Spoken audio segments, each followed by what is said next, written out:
Creativity, knowledge, and neurosis. Three components able to cohabit in a human being.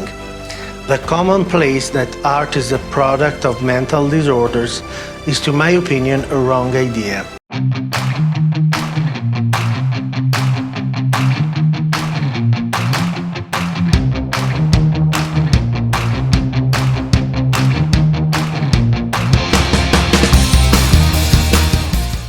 Art is the expression of a deep soul who developed with a mix of emotions and knowledge special contents to express.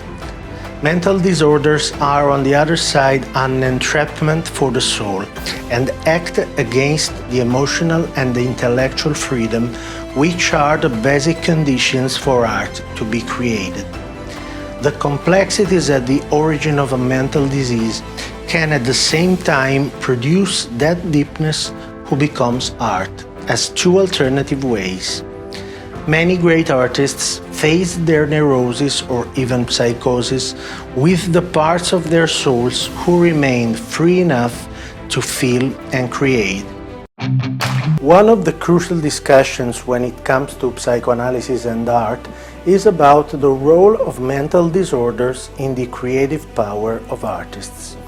My opinion is that personality diseases are an obstacle to the talent, not an aid as usually considered. The artist himself, as any human being, risks to identify his creativity with his disease. My opinion is based on the fact that a personality disease is other than pain, sorrow, or disappointment.